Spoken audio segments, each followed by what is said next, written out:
आज महत्त्वाची बैठक आपण मंत्रालयामध्ये बोलली होती आणि बैठक पार पडली आहे. काय सांगा बैठक? आज 2-3 महत्त्वाच्या विषयाच्या बैठका माझ्याकडे या ठिकाणी पार पडल्या.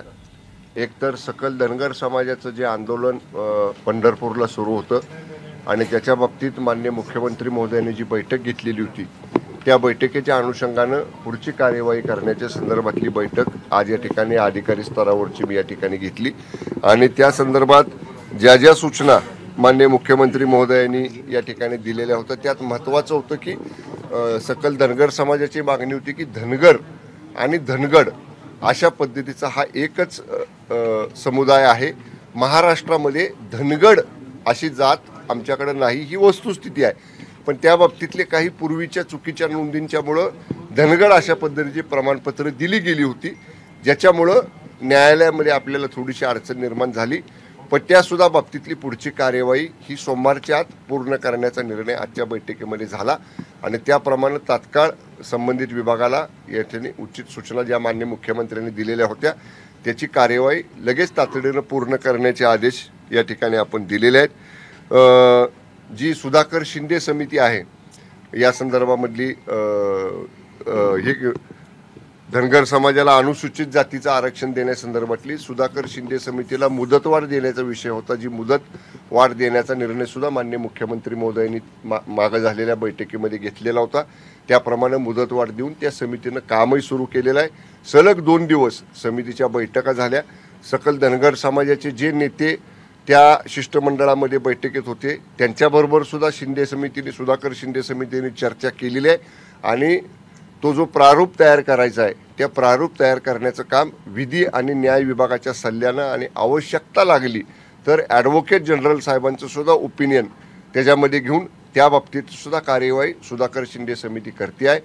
त्याचबरोबर सकल मराठा समाजाच्या मागण्यांच्या संदर्भातला सुद्धा या ठिकाणी आपण चर्चा केली. महत्त्वाचा विषय माननीय मनोजदादांनी जो सांगितला होता की हैदराबाद गॅजेट, सातारा संस्थान गॅजेट आणि मुंबई गॅजेट हे लागू करण्यासाठी त्यांची आग्रहाची भूमिका होती.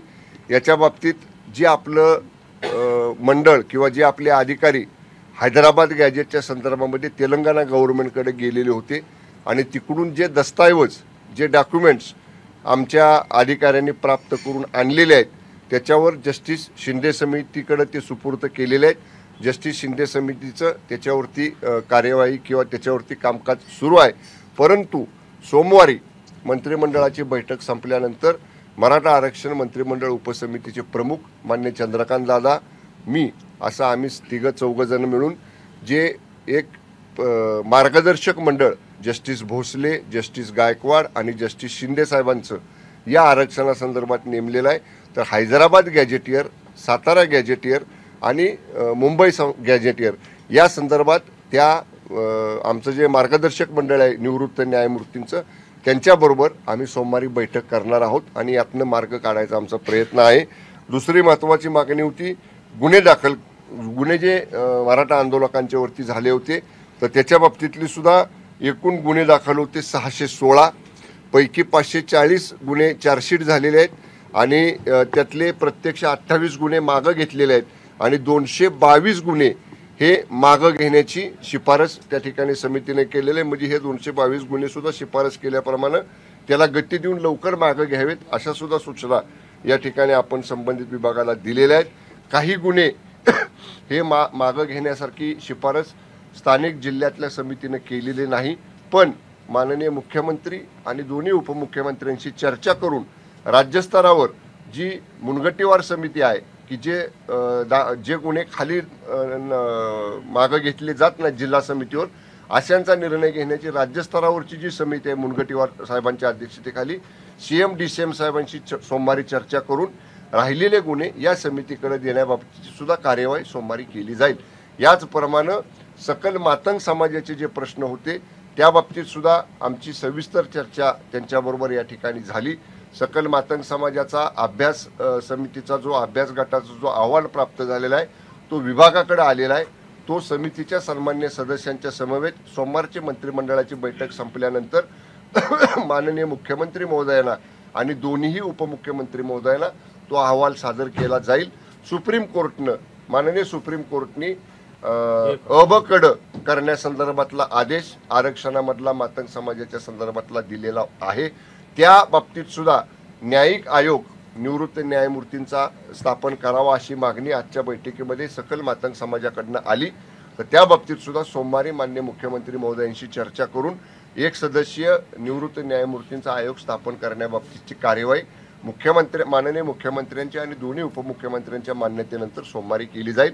बाकी जे प्रश्न होते अण्णाभाऊ साठे महामंडळाचे होते, आरटीचे होते, बार्टीचे होते, पुण्यातल्या लहुजी वस्तात साळवे स्मारक समितीचे होते, वाटेगावचे होते, चिरागनगरचे होते, ह्या सगळ्या प्रश्नांवरती सकारात्मक चर्चा झाली। स्मारकांच्या कामाला आवश्यक त्या निधीची उपलब्धता या वर्षीच्या अर्थसंकल्पात आपण केलेली आहे आणि अजून जरी निधी लागला तरी सुद्धा तो सुद्धा उपलब्ध करून जी स्मारकं सुरू आहेत, वाटेगावचं मान्य अण्णाभाऊ साठेंचं जे स्मारक आहे तिथं जागेची अडचण होती, पण मगाशी आयुक्तांनी आम्हाला सांगितलं की ते मोजणीचे पैसे भरून 1 महिन्यात ती सुद्धा प्रक्रिया गतीनं पुढे नेण्याचं काम होईल। याप्रमाणे सकल धनगर समाजाची, मराठा समाजाचे आणि सकल मातंग समाजाची ही सविस्तर मॅरेथॉन बैठका आज या ठिकाणी पूर्ण झाल्या आणि सकारात्मक निर्णय सरकारच्या वतीनं माननीय मुख्यमंत्री महोदयांच्या आदेशाप्रमाणे घेण्याचा प्रयत्न या ठिकाणी आज आम्ही केलेला आहे। नक्कीच मात्र बैठक सकारात्मक झाली तरी पडळकरांनी सोमवारी रास्ता रोकोची हाक दिली। मी त्यांना विनंती केली आज की ते सुद्धा बैठकीमध्ये होते, त्यांना मी विनंती केली। त्यांचं म्हणणं होतं की आजच्या आज ते जे दाखले रद्द करायचे ते दाखले रद्द करायचा निर्णय तुम्ही घ्या, परंतु त्याला आमच्या अधिकाऱ्याने सांगितले त्याला एक प्रोसिजर आहे, ती प्रोसिजर फॉलो न करता जर दाखले रद्द केले तर कायदेशीर अडचण येऊ नये म्हणून मी त्यांना विनंती केलेली आहे पडळकर साहेबांना। आणि त्यांचं म्हणणं होतं की जो GR काढायचा आहे त्या GRचं प्रारूप तात्काळ या ठिकाणी तयार करा, पण मी पडळकर साहेबांनी विनंती केली की ते प्रारूप सुद्धा तयार करण्यासाठी जेवढ्या लवकर शनिवार रविवारी सुद्धा आपण अधिकाऱ्यांना या संदर्भातलं काम करण्याच्या सूचना आजच्या बैठकीमध्ये दिलेल्या आहेत। जरांगे पाटील पुन्हा एकदा उपोषणावरती बसलेले आपल्याला पाहायला मिळतात। उद्या बीड बंदची हाक देण्यात आलेली आपल्याला। माननीय मनोजदादांनी मी आत्ता जे काय सांगितलं आपल्याला आरक्षणासंदर्भामध्ये, कारण हे सगळे हैदराबाद गॅजेट लागू करणं असेल किंवा सातारा गॅजेट लागू करणं असेल, हे कायद्याच्या चौकटीत बसणारं असलं पाहिजे।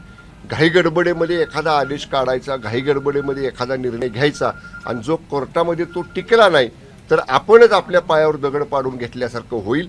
म्हणून जे करायचं ते कॉन्क्रीट करायचं, याच्यासाठी थोडासा वेळ लागतोय।